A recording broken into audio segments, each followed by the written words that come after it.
Dr. Weir.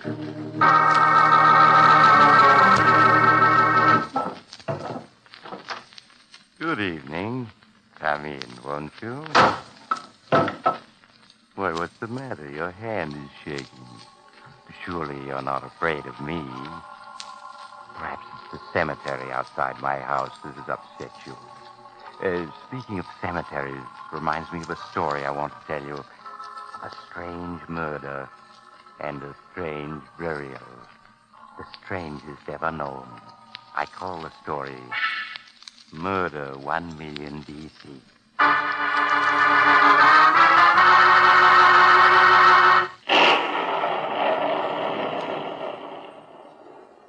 My story, Murder 1 Million B.C., begins in a house on the outskirts of a small city in New Mexico, the home of Professor Timothy Jordan, a renowned scientist. Inside his laboratory, engaged upon a mysterious experiment. In the living room, his wife, Florence, and his financial advisor, Harry Smith, confer with each other apprehensively. But, Flo, you say you don't know why Timothy asked me to be here at 11 this morning? No, Harry, I haven't any idea. I'm sure he doesn't suspect anything about us. It must be about his money. Money? What do you mean? Well, you know, I've been handling all his business affairs for the last 2 years. Yes? Well, a lot of money's been coming in from those new X-ray machines he invented. So much that I didn't think he'd miss a little of it. You mean you've been taking it? Or just borrowing some of it for some investments that'll make me rich. Harry. He finds out I'm soft. Send me to jail. He will, too. What are you going to do? I don't know, but if he were only out of the way, there could be you and me together always. Be careful. Here he comes. Oh, Harry, is that you? Yes, Tim. Harry just got here. Oh, good, excellent. Harry Flo, I'm about to show you the most amazing thing science has ever achieved. What do you mean, Tim? I'm going to show you why I've had to ask you for all that money lately, and why I'll need another 100,000 immediately. Another? Come along, both of you, in here in my laboratory. Tim, what's this all about? Tim, darling, this room. All this machinery. What have you been doing in here? Suppose I told you that I've been building a time machine. A time machine? Yes. Look, both of you. You see this big archway of white?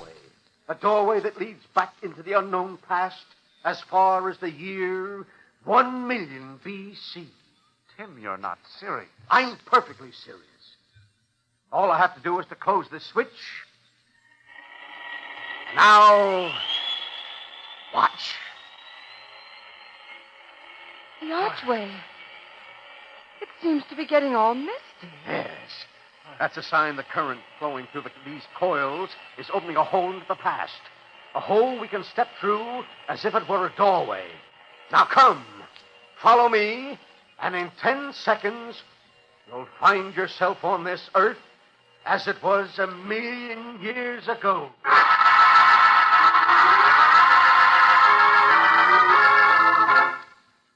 Startled, Harry and Florence saw Professor Jordan step into the amazing machine he had built and vanish.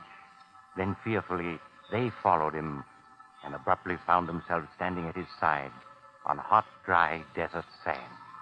A brilliant sun burned in the sky overhead, and strange birds flew through the air above them.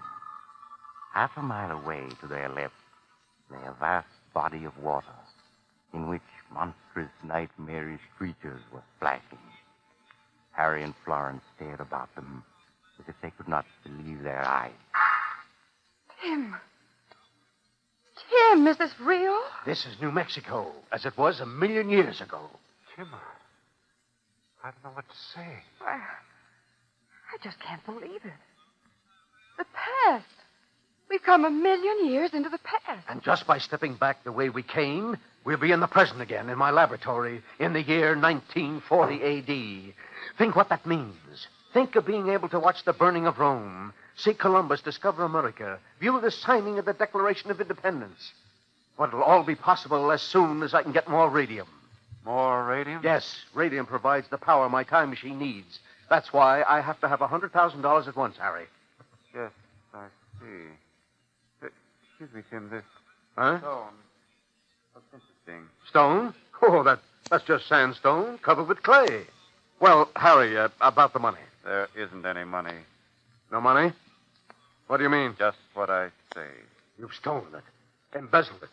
You'll go to jail, do you hear? I'll send you to the jail if it's the last thing I do. Oh, no, you won't. No, don't! Oh, his head. It's all crushed in. I had to kill him. It was that or go to jail. Oh, what are we going to do? I'll tell you what we're going to do. We're going to bury him right here. But his body, it may be found. And then... Oh, listen, don't you understand? This is a world 1,000,000 years in the past. We'll bury Timothy here in the sand, then step back through the time machine into the laboratory. When we get there, he'll have been dead for 1,000,000 years. Don't you see? He'll have been dead and buried for 1,000,000 years, and there won't be any body left to be found. There won't be any evidence at all.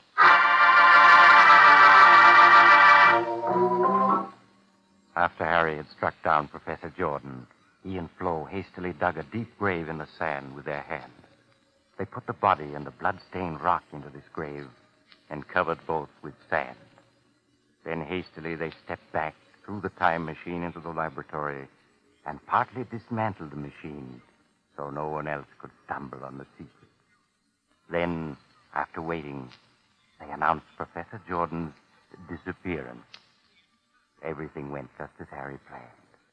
I remember another scientist who... Oh, you have to go now. Perhaps you'll drop in again soon. Just look for the house on the other side of the cemetery of Dr. Weir.